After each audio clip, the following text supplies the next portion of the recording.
While retirement is generally seen as a time of relaxation and self-focus, God calls us to love, serve, and help others for a lifetime. He has been preparing us for this retirement season, literally our entire lives.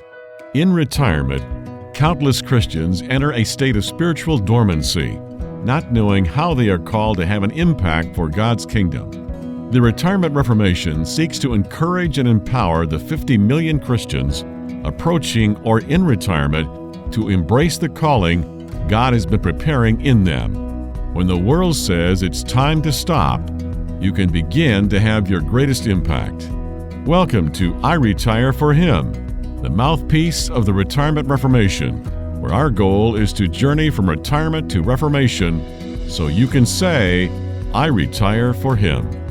Did you know that when you retire, your calling doesn't retire? Your calling is a lifetime calling, and if you're still around, God's not done with you yet. In fact, I know you're fully aware of what you've retired from, but what did you retire to? You've tuned into I Retire for Him, the voice and resource of the Retirement Reformation, an organization dedicated to you, the retiree who loves Jesus and wants purpose for all of your days, especially the ones ahead of you. Bruce Bruinsma joins us today as the founder of the Retirement Reformation. He's here to encourage you and walk with you through retirement. I'm your host, Jim Brangenberg. We invite you to check us out online at retirementreformation.org and on Facebook, just look for Retirement Reformation. Let's face it, if you're retired, many of you retired just to go on vacation.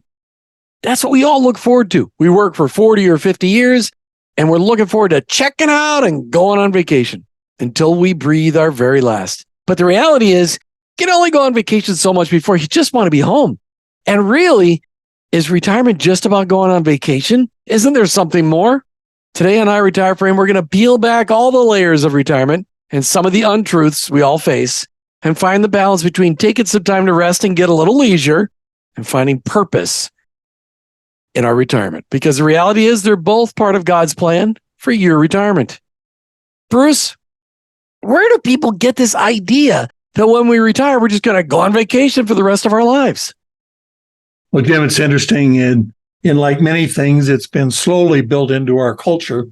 And then as a culture, we have a vision of what retirement is going to be like, and that continues to be reinforced by our culture through television ads. Matter of fact, we can kind of trace the beginning in the United States back right after World War II, when all of a sudden there were towns and villages that were being built that were just geared for retirees and leisure. Now we can go back to the roots of retirement back into the 1880s in Germany and have a big conversation about that. But I think the topic we're really addressing today began with the Sun City explosion in the late 60s. As a matter of fact, I was reading an article, probably a number of months ago, but about what that experience was like on the day that they opened Sun City to the population. And they were prepared for a large crowd. They were prepared for up to 10,000 people. They had no idea that 100,000 people were going to show up on that day. So they tapped into something that was very, very real, and then it has just continued to expand from here. You know, Jim, we describe culture's vision or view of retirement as what? One homogeneous period, pretty much all downhill mentally and physically, and then we die, and the goal is to jam as much leisure as we can into that intervening period. So leisure for all of your and my lifetime has become a central part of what is retirement. But isn't it funny people think they can actually afford to go on vacation for 30 years? I mean, after a while, they just want to be home too. I mean, that's part of the deal. I mean, we can be on the road, and it's nice to be on the road. I mean, it's nice to see new things. You and Judy have gotten to do some amazing travel and see amazing things.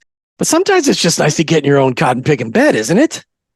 Well, I think that is part of it, and that was part of the Sun City idea that here is your home, and you are there, and you are to experience, 24/7 leisure out of your home. So I think the idea of home and leisure are very much intertwined in our culture. Yeah, you mentioned the whole Sun City thing, and I got to go to Sun City in '87. My brother-in-law's grandparents lived in there. It was funny. I mean, every yard was perfectly manicured. They still had grass back there in Phoenix, in Sun City. They took it out later. It was all perfectly manicured, golf course grass in their front yard.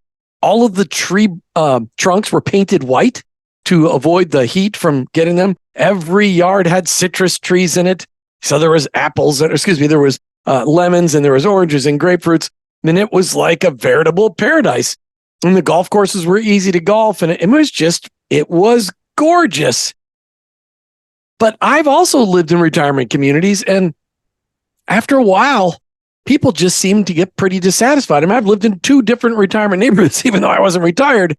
And people just, they lose their edge. They want to do something. And in a retirement community, everybody's doing everything else for you. All you got to do. So how much leisure is okay, Bruce? If I retire, if I'm planning on retiring, how much leisure is okay? Well, as we look out over the senior world and we think about the 3 stages of retirement, the active stage, the mentoring stage, and the reflecting stage, there are differences in each one of those. But I think talking in the broadest spectrum, when we talk about leisure, it seems to me that from the time of transition from career to retirement, let's talk about that one for the moment, because that's probably what most people think about. During that liminal period, the period where you've left something but not started something new, it seems to me that somewhere between 6 months and 18 months is probably that period. Now, for some people, they're ready to get started with something new day one.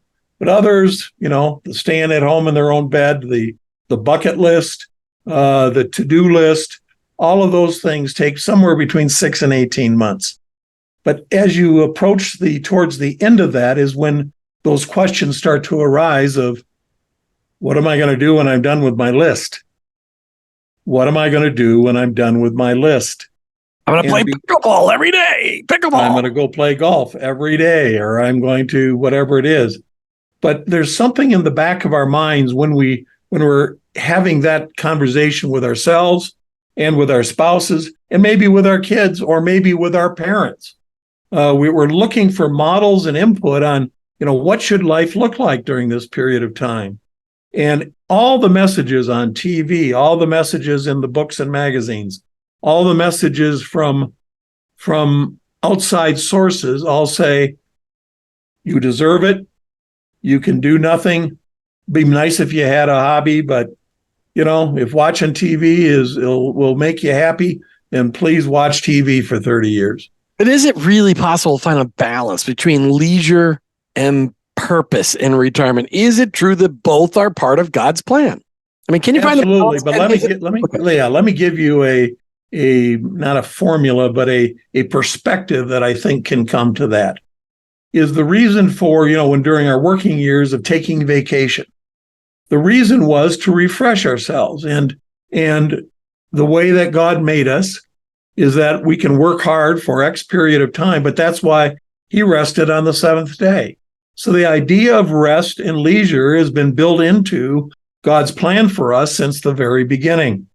However, it's not 7 days of Sundays, or it is 6 days and 1 day of leisure. And so the whole idea of refreshment and being rejuvenated and an opportunity to reflect and create relationships and so on, all that's very valuable, but it doesn't have meaning and purpose.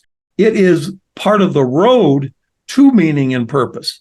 But if you don't take the full road, you stop at the entry gate. That's when life becomes much more isolated, much more lonely, and lacks meaning and purpose. That was a great example. I was going to get my calculator out and see, okay, if you take 6 days out of 7, what is that percentage of your time that you should have purpose? So you're talking 15% towards leisure and 85% towards something of purpose. That's not a bad balance when you look at days of the year. At 15% of the days a year, if you had 365 days a year, that's 312 days of purpose and the other 53 days of out having a good time, which is like a month and a half. That sounds like a pretty good balance. It really does. It really does. I was talking to a friend of ours in the Netherlands yesterday, and they're hardworking people, very active in ministry and so on.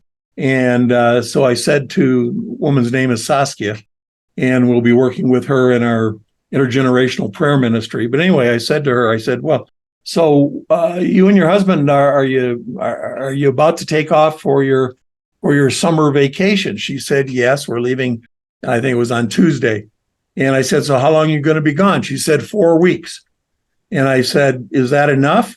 She said, it's almost too much. But in Europe, they take the month of August. Essentially, they take it off in the place. And lots of places in Europe are great to visit in August because everybody's gone. Their schools don't start until September, and everybody's gone. I said, so where are you going? He said, well, we're going to the Greek Isles. I said, well, take along some deodorant because it's hotter than blue blazes there now. And we kind of had a chuckle together. But that reality that we do need to be refreshed, and that being refreshed is part of God's plan for our life. And we need to be intentionally refreshing ourselves and then realizing that it's for another purpose. It's not just one day of refreshment after another. It is refreshment in order to accomplish more effectively and efficiently what God's called us to do. I love this conversation about trying to find that healthy balance. But really what we're saying is that 6/7 or 85% of our time should be time with purpose, and 15% of our time should be focused on, this is rounding out numbers according to God's formula, 15% of our time can be focused on leisure. When we come back in our next segment, we're going to get a chance to talk with Doug Hunter from Pinnacle Forum, a friend of mine who's in his mid-70s who is leading collaboration efforts across the country in the kingdom. And then when we come back in the third segment, Bruce, I want to ask you this question. How have you and Judy found this balance between leisure and purpose? You're listening to I Retire for Him. We'll be right back. Recreating Retirement is an interactive small group study helping you to move from nothing to what's next. You can join us on Wednesdays at 6 p.m. East Coast time on Facebook Live. Our goal for this study is to provide a group setting for interaction and new ideas while leading you through a first step in your journey from retirement to reformation. Here's the big idea.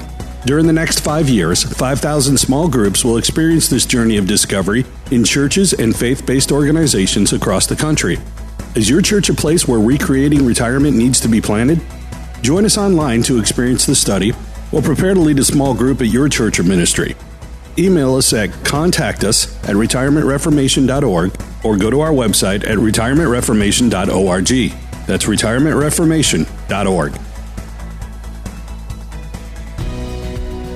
Hey, welcome back to I Retire for Him. And as we do in every second segment of every show, we always bring on a special guest of somebody who's quote-unquote retirement age, but God's not done with them yet. Today we have Doug Hunter from Pinnacle Forum. You can check him out online at pinnacleforum.org. Doug Hunter, thanks for joining us today.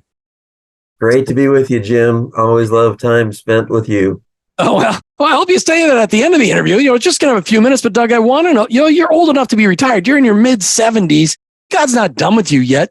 What's God using you to do today that's making an impact on the kingdom? Well, if you ask my wife, she would be saying more than perhaps I should be. But there's never been a lack of assignments from God. And of course, early on, I had a conversation with Larry Burkett, and he reminded me that the only retired people who got permission to be retired are Levites. And since I'm not a Levite, that probably just isn't in the cards for me. Right now, Pinnacle Forum, you're right. That's the main place where I'm spending my time. Opportunity to engage with leaders of all the spheres of culture and help them engage with the culture where they are, make a difference.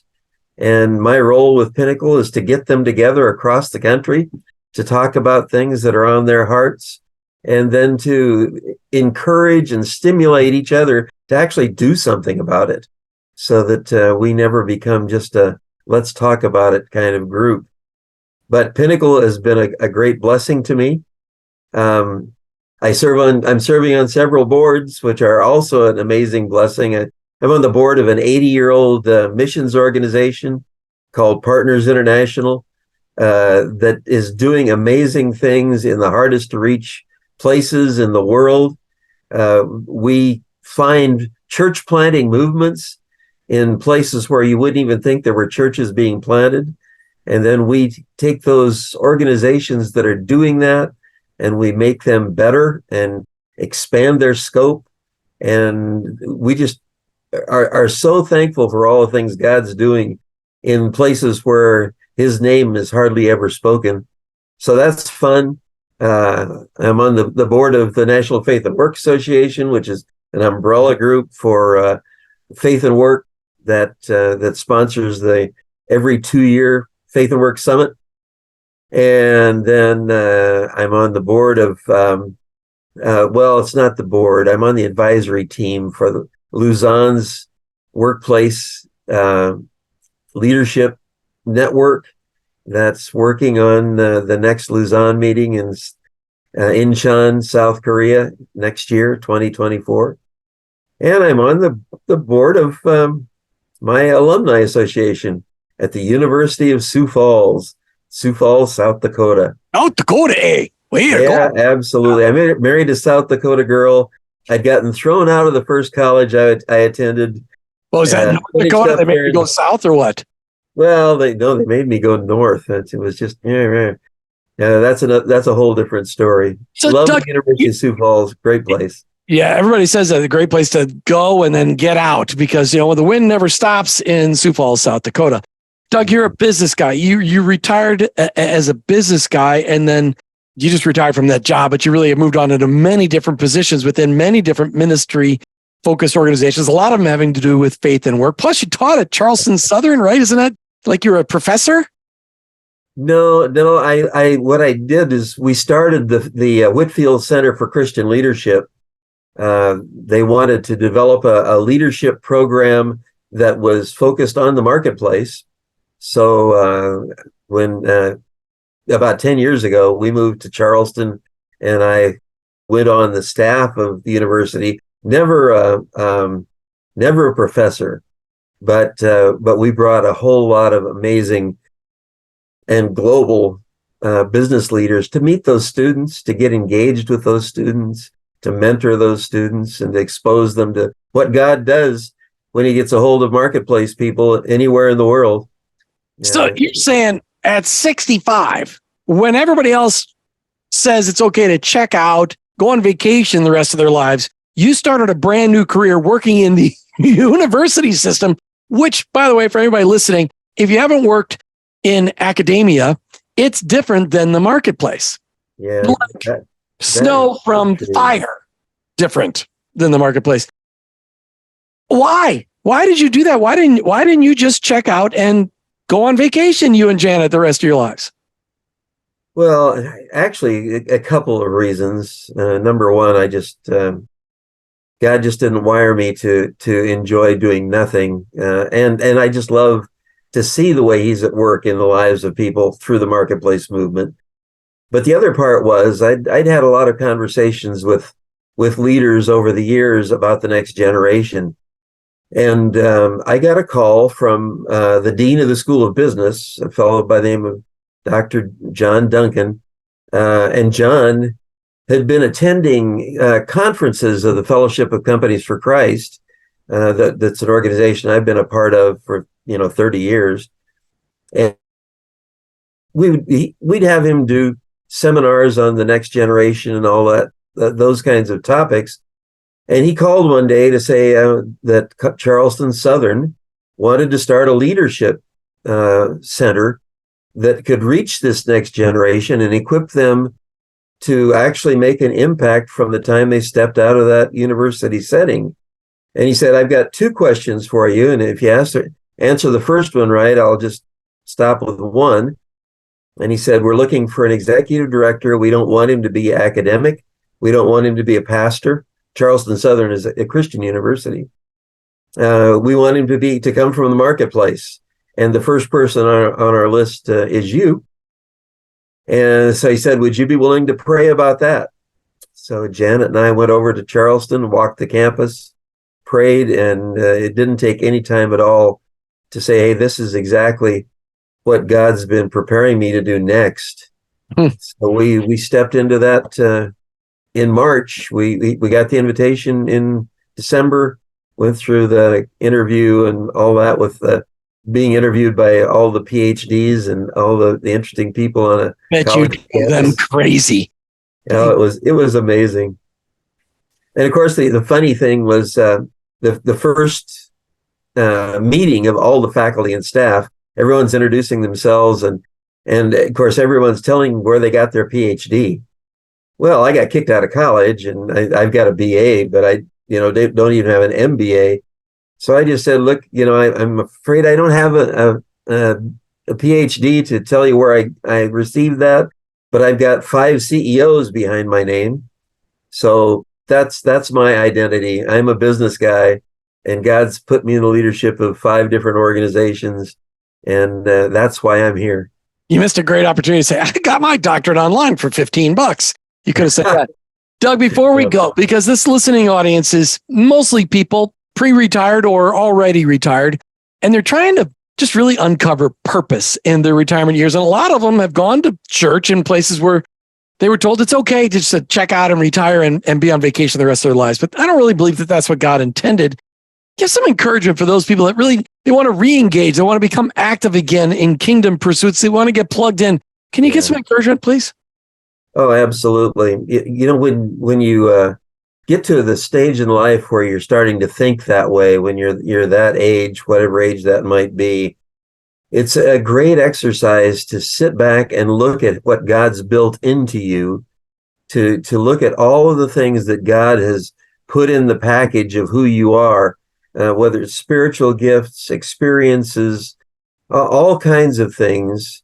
And then simply to go to him and lay that out in front of him and say, okay, God, I'm at this point, I'm 65 or whatever that the age is. And I want to make use of this. I don't want this to be for nothing. We went through all this together, and sure, I know that I can't run as fast or throw as far or whatever you want to say you can't do anymore. But I want to be used by you, and I trust you with that. So what have you got for me? And I guarantee, if you've ever done Henry Blackaby's Experiencing God, that you'll have that kind of an opportunity where God will say, all right, I've got an assignment for you. And it may be a full-time, it may not be a full-time, it may be enough so you can play all the golf you want to play. But I guarantee that God has a way of communicating and opening doors that it never ends. There are too many doors that he opens for you to finish walking through them. And they get because you appreciate them more as you get to this stage and how God has prepared you for a time just like this. Yeah, that's for sure. Doug Hunter, thanks for being on iRetire for him today. Thanks for sharing a little bit of your story. We look forward to maybe getting more of that story again in the future, but thank you, Doug. Thank you, Jim. Appreciate your doing this. Yeah, you listen to iRetire for him. We'll be right back. Our work on this earth doesn't end when the paycheck stops.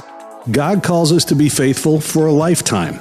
Whether you're looking forward to retirement or you're already there, our all-small group study, Recreating Retirement, will help you understand, engage, and activate what God has for you in this fourth quarter of life. Join Retirement Reformation founder Bruce Bruinsma as you consider your past, strengths, spiritual gifts, and your passions, and how they all come together as the call God has for you in these years.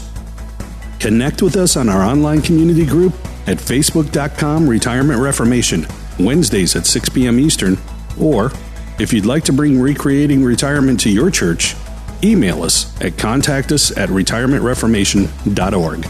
Are you ready to start your life-changing journey today? Hey, welcome back to iRetire for him. Bruce, I told you I would ask you during this last segment, how have you and Judy, give us an example of how you and Judy have found this balance where 85% of your time is filled with purpose and 15% of your time is filled with, leisure. Well, there's a couple of answers to that might be of interest and of help to some of our listeners. One is that when I am committed to an activity for us or for me, part of retirement reformation, doing a weekend or whatever the event might be, I then what I am committed to doing is I'll try to show up a day early and maybe stay a day late, so that in fact the meaningful activity, which takes emotional energy and physical energy, is refreshed on either side. One as we're going into it, and one as we're leaving. Well, and that's okay. That's a good plan. Weekends and those kinds of things. However, a number of years ago, let me just share a conversation I had with at that time my doctor, and he said to me, "So Bruce, what do you do about vacations?" I said, "Well, we take weekends," and I gave him that kind of a story that a lot of us do. And he says, "That's not going to work for you." I said, "Can you give me some insight into what will work?" He said, "Yes." He said, "Here's the way the body works." He said, "At least twice a year, that what you need is a 3-week vacation." I said, 3 weeks? Explain that to me. He's telling Bruce Bruinsma this. That's hilarious. What does this 3 weeks look like? And here's what he said. He said, the first week, by the end of that first week, you think you're relaxed because you haven't taken a week for a long time. You think that you're relaxed and it's kind of, it's okay now. He says, that's not true. You are not truly relaxed till the end of the second week. I said, wow. He said, when you try it for the first time, you'll know what I mean. And then it takes one more week to rejuvenate and be back to your prime activity level. And he said, if you could do that once or twice a year, in addition to whatever other things you're doing, that would be helpful. Well, we have done that a number of times. And he is exactly right. I tell you, it is quite different of taking a weekend versus an extended period, because at the end of that first week, he is right. You think, well, I'm feeling pretty good. At the end of the second week, you're going, wow, I didn't know how tired I was. And by the end of the third week, you're up and you're ready to go again. So, we've got these various ways to be able to juggle it, but God created our physiology and where we are. And obviously, it also has something to do with age. But it's important that we be intentional about leisure, but realize leisure is not the answer. It is a means to a greater purpose. So when you and Judy sit down, or maybe you and your friends sit down and you talk about this, is it advisable to first get out your calendar to figure out the leisure time, or your checkbook? I mean, how do you really get started to figure out how to build in leisure at a proper percentage? Which do you start with, the checkbook or the calendar? Well, I think you need to start with a calendar and then fill in with the checkbook.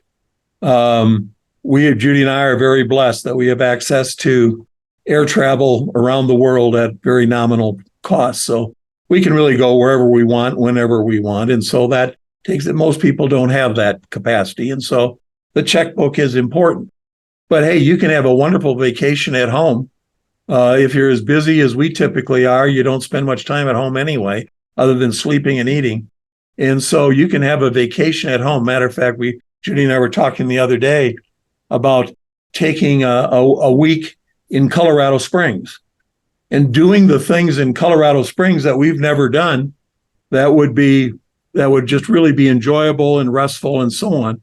And being able just to turn the alarm clock off and just be able to sleep as long as we wanted, get up, have breakfast, and then have a list of things that in fact we could do, and going and doing them.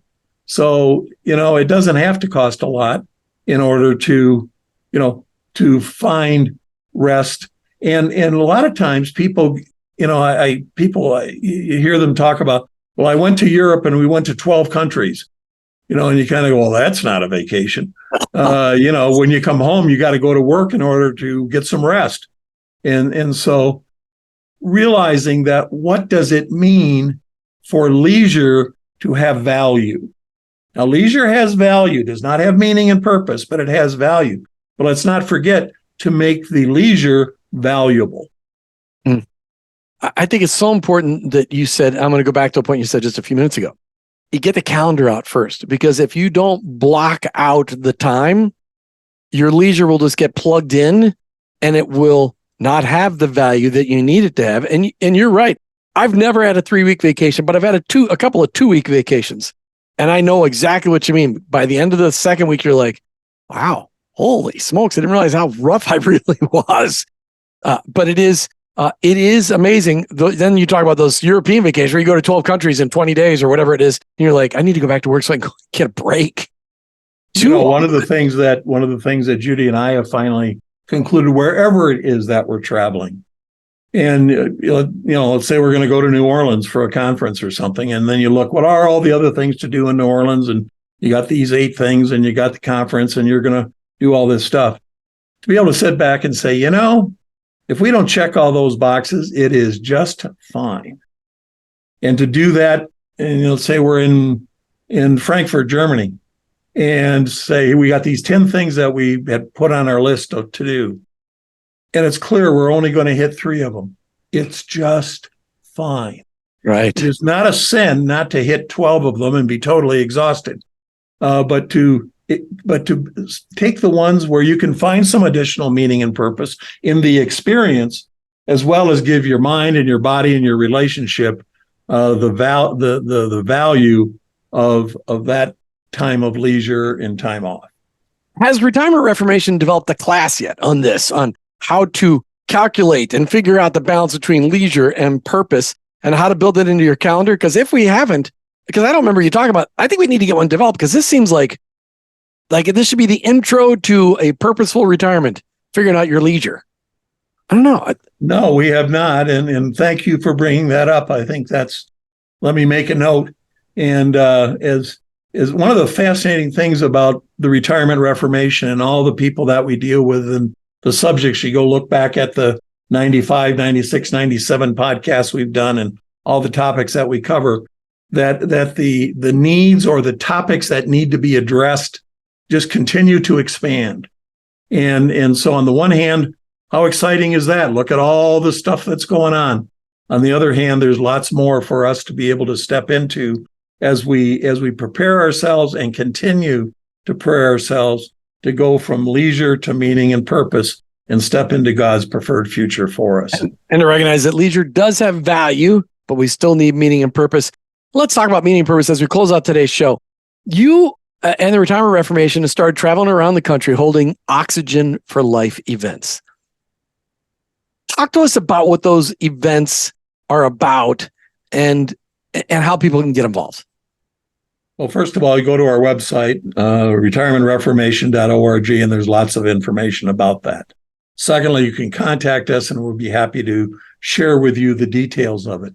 But the experience of it is really this. It's the opportunity to be awakened to the fact that God has a continued plan for us and that it doesn't stop at 65 or 70 and that we're really called to be faithful for a lifetime.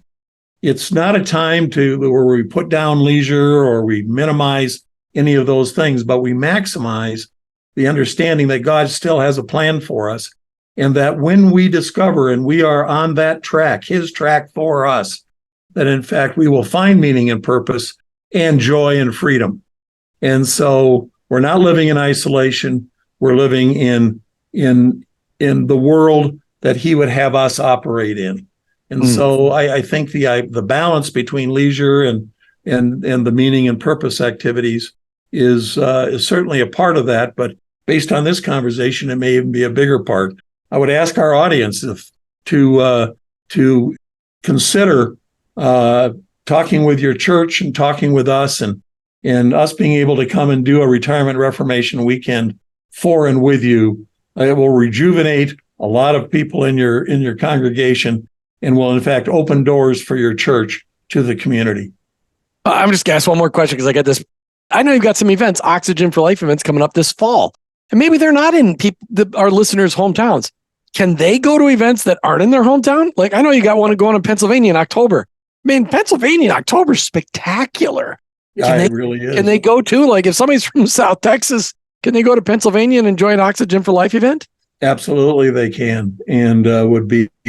We'd love to have them and love to be able to impart into them and receive their feedback coming the other way. So that's a good point. We have a second category of events. That's a 10